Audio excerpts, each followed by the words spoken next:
ये $5,000 का हो सकता है।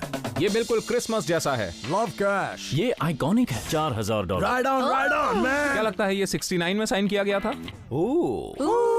$27,500। इस बॉक्स का जो सीक्रेट है वो सोने से बढ़कर है। $1,200। बात बन गई। इसे बेचिए। ये बहुत बड़ी कीमत है, पर फायदे के लिए खर्च करना पड़ेगा। करोड़ों का सामान दुनिया भर में एक जगह से दूसरी जगह ले जाया जाता है। उनमें से कुछ चीजें खो जाती हैं या कहीं छूट जाती हैं, और ऐसी ही अनक्लेम्ड चीजों को ऑक्शन में बेच दिया जाता है। हमें इससे बहुत फायदा होगा। ये है बैगेज बैटल्स।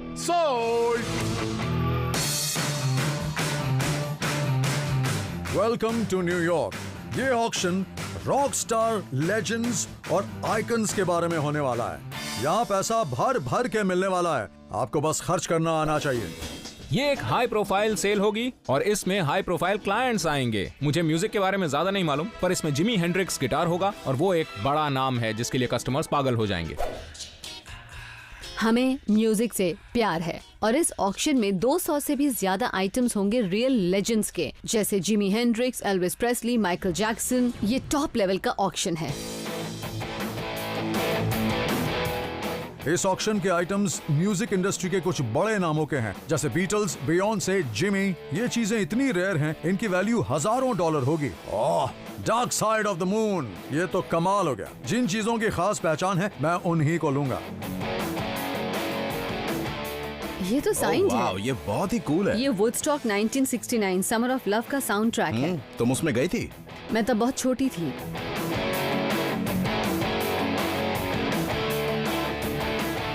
ये मैडोना की न्यूड फोटो है पेंट हाउस मैगजीन के लिए, पर उसमें उनका फेस नहीं दिख रहा। ये बिल्कुल अपने दोस्तों को बताने जैसा है कि मैं एक लड़की के साथ तो था, पर उसका नाम नहीं याद आ रहा। मुझे बस इसी की तलाश थी। जॉनी कैश शू मोल्ड। शू मोल्ड्स किसी के पैर की एग्जैक्ट मेजरमेंट के हिसाब से बनाए जाते हैं। तो ये है जॉनी कैश का पैर। The man in black. उनका म्यूजिक ग्रेट है। मैं उनके कदम चूमूंगा और फिर शू मोल्ड्स बेच दूंगा। ये जेम्स ब्राउन का सूट है। I mean, इसे कोई आम इंसान नहीं पहनता, पर वो गॉडफादर ऑफ सोल थे। हानी, हम इसी के लिए तो आए थे और हम इसे लेकर ही रहेंगे। रखो, कोई सुन न ले। हाँ। ये बहुत ही रेयर पीस है। इसमें गोल्ड सैटिन, फ्रिंजेस, राइनस्टोन्स हैं। ये कमाल का है। इसकी वैल्यू $800 से $1,000 बताई जा रही है। नहीं, मुझे लगता है इसकी वैल्यू इससे ज्यादा है। तुम्हें लगता है? हाँ।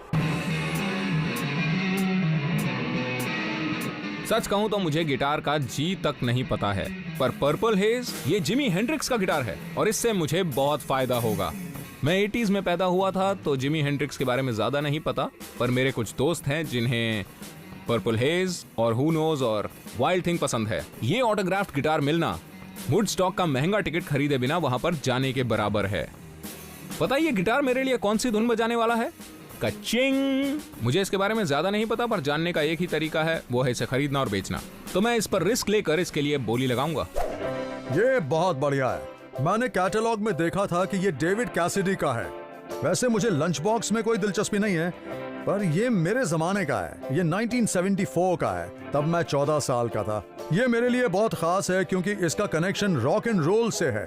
डेविड कैसिडी लड़कियों के बीच बहुत पॉपुलर थे और मेरे आइडल थे। सेलिब्रिटीज की कोई भी चीज कलेक्टिबल मानी जाती है। मुझे इस लंच बॉक्स के $3,000 मिल सकते हैं। मैं इसे $200 या $300 में खरीद लूंगा।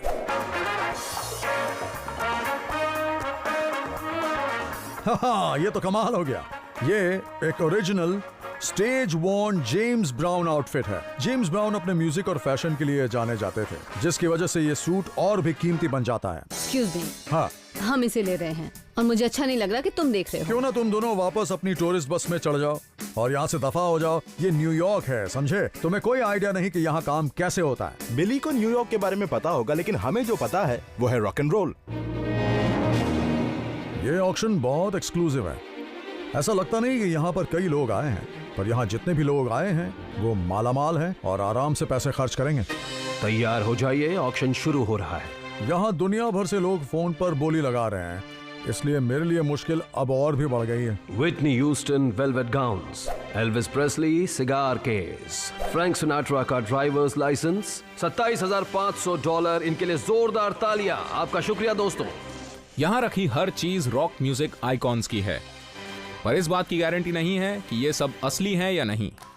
चलिए लॉट नंबर 7, ये जॉनी कैश शू मोल्ड है। आप इसकी कितनी बोली लगाएंगे? सामने से $400 की बोली, $450, $500, $550, $600 और ये आपका हुआ। Thank you sir. पता है फुट मोल्ड से मुझे क्या मिलने वाला है? पैसा। I love cash. अब बारी है लॉट नंबर 211 की, जो है एक वुडस्टॉक परफॉर्मर्स साइंड एल्बम। सामने से $250 की बोली, 500, 600, 700 की बोली, 800 की बोली। वाइनल रिकॉर्ड्स बहुत ही कलेक्टेबल होते हैं। हम इस रिकॉर्ड के $800 तक देने के लिए तैयार हैं। 800 की बोली, उसके आगे कोई बोलेगा? मैं नहीं लूंगा। सोल्ड $800 में। Rock and roll baby. अब बारी है लॉट नंबर 212 की, जो है Jimmy Hendrix experience band signed guitar. अब जिमी हेंड्रिक्स गिटार पर बोली लगेगी और मुझे ये हर हाल में चाहिए। $300। 300 की बोली, कोई 400 बोलेगा? Thank you. क्या कोई 500 बोलेगा? हाँ। 500 की बोली है, 600 की बोली है, 650। 650। कोई 700 की बोली लगाएगा? वो मेरी और ये है। आपका हुआ $650 में। सोल्ड। इस गिटार के खरीदार पहले से ही तैयार हैं। Congratulations bidder 331। माँ को लगता है ये गिटार वुडस्टॉक का है। ये बस 10 साल पुराना है। ये तो कमाल हो गया। James brown custom gold satin suit. इस सूट का सैटिन बहुत सॉफ्ट है और राइनस्टोन्स बहुत बढ़िया क्वालिटी के हैं। $700, $800, $900, $1000, भले ही सब बोली लगा रहे हैं, पर वो सूट लिए बिना मैं तो नहीं जाने वाली। 1250, $1500, 1750 कौन देगा? 1750 कोई नहीं। $1500 एक, $1500 दो और ये आई 1750 की बोली। बिली, चुपचाप रास्ते से हट जाओ। $2000, 2250 कौन देगा? कोई नहीं। बेचिए इसे। सोल्ड। $2000। बस ये सूट असली होना चाहिए। ये सूट अच्छा है पर इसके इतने पैसे नहीं दूंगा। ठीक है lot 71, David Cassidy partridge family lunch box. David Cassidy का लंच बॉक्स। उम्मीद है ये मुझे $200 में मिल जाएगा। 100 की बोली लगाइए। Thank you sir. Vintage lunch boxes अच्छे होते हैं, पर अगर बिली को ये चाहिए तो ये जरूर कीमती ही होगा। सामने से $300 की बोली। हाँ। 400, $400, 500 कौन देगा? 500, 500, 550, 600, 700 कौन देगा? क्या आपको ये लंच बॉक्स चाहिए? ये मुझे चाहिए, मुझे चाहिए। मार्क मेरे लंच बॉक्स के पीछे पड़ा है। लग रहा है जैसे मैं हाई स्कूल पहुंच गया। $800, 800, आपने 800 बोला। अब 900 की बोली जल्दी। बिली पागल हो गया है, पता नहीं उसे उस बॉक्स में क्या दिख रहा है। मुझे नहीं चाहिए। 800 की बोली। अब 900 कौन देगा? दे दिए। अब $1000 कौन देगा? $1000। एक लंच बॉक्स के लिए $1000। $1000 कौन no. देगा? $1000? 1000। अगर कोई एक लंच बॉक्स के लिए $1000 दे रहा है तो उसे म्यूजिक की कोई नॉलेज नहीं है। और ना ही पैसे की। 1000 की बोली लग गई। 1100 कौन कर देगा? क्या रहे हो, बिली? 1100, बहुत पैसा है तुम्हारे पास। 1001, 1002 और सोल्ड। ये आपका हुआ सर। $1000। $1000? अगर बिली इस तरह ही पैसे खर्च करता रहा तो बहुत जल्दी सड़क पर आ जाएगा।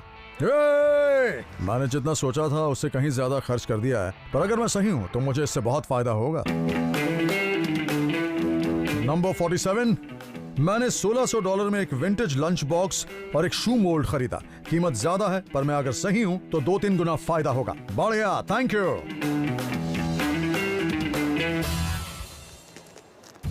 तो देखते हैं, ये बढ़िया है। जॉनी कैश शू मोल्ड्स। ये शू मोल्ड्स कमाल के हैं। इन्हें एक ही इंसान के लिए बनाया गया था, Johnny Cash, the rock and roll icon. इन्हें एक इटालियन शू मेकर ने बनाया था।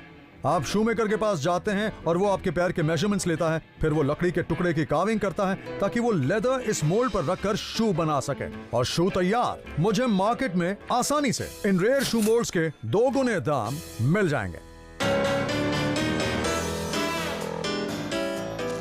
हाँ, ये वो डेविड कैसिडी लंच बॉक्स है जो मैंने खरीदा। डेविड कैसिडी अपने जमाने के टीन आइडल थे, जस्टिन बीबर की तरह। You know, the beep. The partridge family मेरा फेवरेट शो नहीं था, द मॉन्स्टर्स था, पर मैं द पार्ट्रिज फैमिली देखता था। वो बच्चा डैनी मुझे पसंद था, बिल्कुल मेरी तरह था। क्या इसे मैंने सही कीमत में खरीदा है? मुझे नहीं पता, पर मैं एक बात बता दूं, मैंने इससे महंगा लंच बॉक्स आज तक नहीं खरीदा। इस लंच बॉक्स को करीब से देखने पर पता चल रहा है कि इसकी कंडीशन अच्छी नहीं है। मुझे रॉक एंड रोल के बारे में पता है पर टॉयज के बारे में नहीं, तो मुझे अपने किसी अजीबोगरीब दोस्त की मदद से इसकी सही कीमत का पता लगाना होगा। मैं जॉर्डन से मिलने जा रहा हूँ, जो शहर के टॉप टॉय गाइज में से एक है। मुझे उम्मीद है कि $1000 में ये लंच बॉक्स खरीदने की बात सुनकर वो कहीं मुझे सरफिरा ना समझ ले।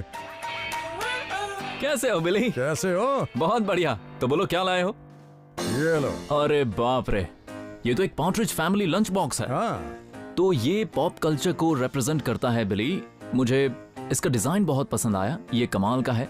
और ये बस भी बहुत ही अच्छी लग रही है ना? मैं बता दूं, ये बस आइकॉनिक है। जब भी कभी टीवी या फिल्म में व्हीकल्स की बात होती है तो मुझे ड्यूक्स ऑफ हैजर्ड या जनरल ली का नाइट राइडर का ट्रांस एम याद आता है। पर सच कहूं तो पार्ट्रिज फैमिली की ये बस सच में बहुत आइकॉनिक है। जॉर्डन ये कितना पुराना होगा? ये देखो ना, यहाँ पर लिखा है 1973 में बना था। 40 साल पुराना। इसे खोलना होगा। इसका थर्मस कहाँ है? मैं थर्मस को तो भूल ही गया। मैंने लंच बॉक्स खोल के ही नहीं देखा। अब लेने के देने पड़ जाएंगे। इससे इस बॉक्स की वैल्यू कम हो जाएगी, मेरे हिसाब से 30% या 50% तक। Oh no. थर्मस इंपॉर्टेंट है बिली, क्योंकि वो हमेशा खो जाते हैं। कंडीशन की बात करें तो ये ठीक नहीं है। यहाँ देखो, यहाँ पर जंग लगी हुई है। इस पूरे बॉक्स के ऊपर स्क्रैचेस हैं और डेंट्स भी दिखाई दे रहे हैं। ये देखो, यहाँ से अगर यहाँ देखें तो कलर फेड हो रहा है, शायद इस पर धूप पड़ी होगी। अगर 1 to 10 की रेटिंग हो तो इस लंच बॉक्स को मैं दूंगा रेटिंग लगभग 4। मुझे मालूम था यही कहोगे। थर्मस नहीं है, कंडीशन खराब है। ये डिब्बा मेरे लिए आफत बन गया है। बस ये बताओ कि तुमने इसके लिए कितने डॉलर दिए थे? $1000। तुमने इसके $1000 दिए? बिली, ये सोने का नहीं बना है, कमाल करते हो। हाँ, लेकिन इस बॉक्स से जुड़ा एक सीक्रेट है कि वो सोने जैसा है। ये लंच बॉक्स पता है किसका था? डेविड कैसिडी का। सच में? तो फिर इसकी वैल्यू अब थोड़ी बढ़ गई है। आपके पास स्टोरी है और ये स्टोरी कीमत बढ़ाएगी। सिर्फ इस लंच बॉक्स की कीमत कितनी होगी? इस कंडीशन में हाँ। इसकी कीमत, जो कि थर्मस के बिना, लगभग $50 के आसपास। लेकिन बात यह है कि ये एक आइकॉनिक 1970s सेलिब्रिटी पर बेस्ड है। इसकी कंडीशन परफेक्ट नहीं है, लेकिन इसके साथ हिस्ट्री जुड़ी हुई है और वो इसकी कीमत सोने के बराबर कर देती है। अगर सही इंसान को बेचोगे तो इसकी कीमत तुम्हें $1200 से $1400 मिल जाएगी। क्या बात है। मुझे इसके $3000 तो नहीं मिलेंगे, पर कुछ तो फायदा होगा। मैं बाल बच गया। फिर मिलेंगे। इसे लाने के लिए थैंक्स। ठीक है, ठीक है, बाय। मिलते रहना।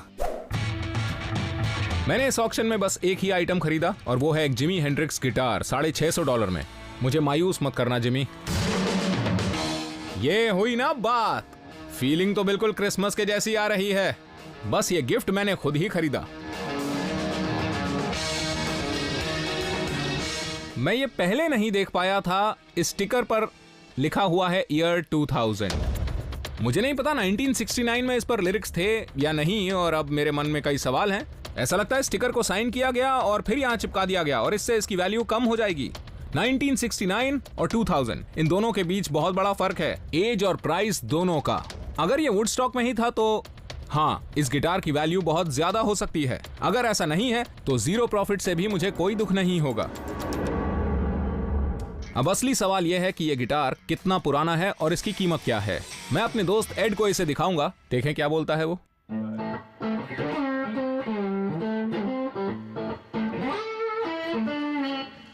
हे मार्क, क्या हाल है? क्या हालचाल? मुझे ये गिटार एक रॉक एंड रोल ऑक्शन में मिला है। क्या मैं इसे सही जगह लाया हूँ? हाँ, और क्या। मैंने इस गिटार पर बिडिंग की क्योंकि ये जिमी हेंड्रिक्स एक्सपीरियंस बैंड का है। यहाँ पर 1969 लिखा हुआ है। देखो, पहली बात तो वो एक्सपीरियंस बैंड था ही नहीं, वो था Gypsy Sun and Rainbows band. Hendrix ने बैंड का नाम चेंज किया था। तो तुम्हें लगता है इसे 1969 में साइन किया गया? नहीं, बिल्कुल नहीं। ऐसा इसलिए क्योंकि ये एक स्क्वायर फेंडर 90s या 2000 है, तो ये गिटार 69 में था ही नहीं। उन्होंने बस इस पर 69 की डेट डाली है क्योंकि उस साल उन्होंने वुडस्टॉक में परफॉर्म किया था। मैं इतनी दूर तक ये सुनने के लिए नहीं आया था। सच कहूं तो ये गिटार मॉडल बहुत ही कॉमन है, इसकी कोई खास वैल्यू नहीं है, बस $150 ही होगी। पता है, गाना याद आ रहा है मुझे, दिल के अरमा आंसुओं में बह गए। लेकिन हाँ, इस पर ये ऑटोग्राफ्स हैं, इससे मामला जरूर बदल सकता है। मैंने नोटिस किया स्टिकर पर एक डेट भी लिखी हुई है, 2000। तो इसीलिए मुझे ऐसा लगा कि शायद ये गिटार उतना कीमती नहीं होगा। नहीं, इस पर सिग्नेचर्स अब भी हैं। जुमा सुल्तान, उनका ऑटोग्राफ यहाँ पर है, देखो। बिली कॉक्स वो एक्सपीरियंस बैंड के आखिरी मेंबर हैं जो जिंदा हैं। ये 6 में से 4 बैंड मेंबर्स के साइंस हैं जिनके साथ जिमी वुडस्टॉक में थे। मैंने ये गिटार $650 में लिया है, लेकिन आप अपने स्टोर में इसे कितने दाम में बेचना चाहेंगे? अगर ये पीस मेरे स्टोर में होता तो इसे मैं $1000 से $1200 में बेचता। वाह, वो इसलिए क्योंकि इस पर ये सारे ऑटोग्राफ्स मौजूद हैं। ऐसे गिटार शायद कम ही होंगे। $1200 सुनकर दिल खुश हो गया। ये शानदार गिटार यहाँ लाने के लिए थैंक्स। देखिए अब हमारी बारी है।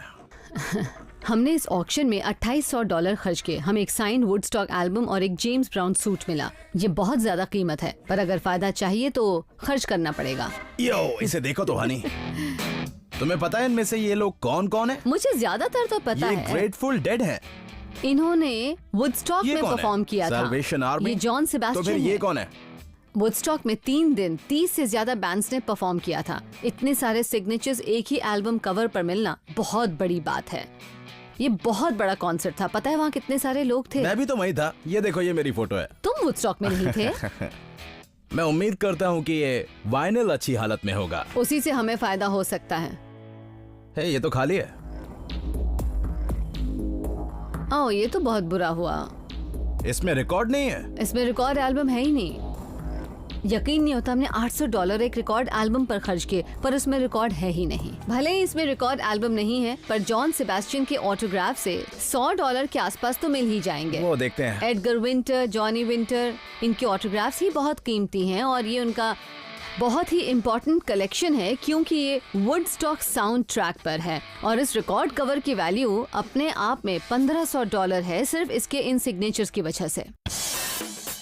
ओह, अब इसे मैं अनजिप कर रहा हूँ। तो ये है जेम्स ब्राउन का stage suit, godfather of soul. Honey, इसका मटेरियल बहुत ही कमाल का है। देखो ना, तो इसमें कोई कट्स हैं और ना ही ये डैमेज्ड है। पर तुम ये भी तो देखो, इसे हाथ से नहीं, इसे मशीन से सिला गया है। तो अब मुझे इस पे थोड़ा डाउट हो रहा है कि ये कॉस्ट्यूम असली है या नहीं है। क्या सूट बिल्कुल असली है या एक कॉपी है? हमें ये किसी भी हाल में जानना है। हमने इसके $2000 दिए हैं। मुझे लगता है कि इसका 2 गुना दाम तो हमें मिल ही जाएगा। मुझे लगता है कि हमें इसे किसी ऐसे को दिखाना चाहिए जो कॉस्ट्यूम्स बनाता है। उम्मीद है वो हमें बता पाएंगे कि ये कब बना था और इसकी एक्चुअल कीमत क्या है। ओके, तो चलो चलते हैं। Let's go. रेडी? हम इस सूट को एमिलियो सोसा के पास ले जा रहे हैं। वो ब्रॉडवे के मोटाउन द म्यूजिकल के हेड कॉस्ट्यूम डिजाइनर हैं। एमिलियो एक टोनी अवार्ड नॉमिनी है। वो हमें बताएंगे कि हमने इस सूट से अपना नुकसान करवा लिया है या बहुत बड़ा फायदा। जेम्स ब्राउन अमेरिकन म्यूजिक के लेजेंड है। वो बहुत गरीब थे और उनके पास कुछ नहीं था और वहाँ से आकर उन्होंने अपने लिए एक मुकाम बनाया। फिर वो इस तरह के कॉस्ट्यूम्स पहनने लगे। इसकी एक अपनी स्टोरी है, यही बात इसे इंस्पायरिंग बनाती है। आपको लगता है ये असली है? उनकी एक फोटो है जिसमें उन्होंने ये पहना है। साल 2000 में वो डेविड बोवी के साथ थे। सच में? हाँ, वो इवेंट पर, और इसी से इसके असली होने का सबूत मिल जाता है। अच्छा, मुझे ये बताइए कि आपके हिसाब से जेम्स ब्राउन ने अपने करियर में ये सूट कब पहना था? मुझे लगता है कि ये शायद 90s का है। क्योंकि 80s में उन्होंने जंप सूट पहनना बंद कर दिया और लेट 80s और 90s में वो ये जैकेट्स और पैंट्स पहनने लगे। ये सूट ऑथेंटिक है, पर ये 60s का नहीं है जब वो बहुत ज्यादा पॉपुलर थे। तो इसकी कीमत क्या होगी? इसे देखकर मैं बता सकता हूँ कि इसकी कंडीशन बहुत अच्छी है। सारे स्टोन्स लगे हुए हैं, कुछ भी मिसिंग नहीं है। और क्योंकि आपके पास दोनों चीजें हैं, पैंट और जैकेट, इससे इसकी कीमत बढ़ जाती है। अक्सर ऐसा होता है कि ये चीजें अलग हो जाती हैं और खो जाती हैं, लेकिन आपके पास दोनों हैं और इनकी कंडीशन भी अच्छी है। मुझे लगता है आपको इनके मिल सकते हैं $4000। Right on man. अपना तो फायदा हो गया। $4000 मुझे सच में बहुत अच्छा लग रहा है।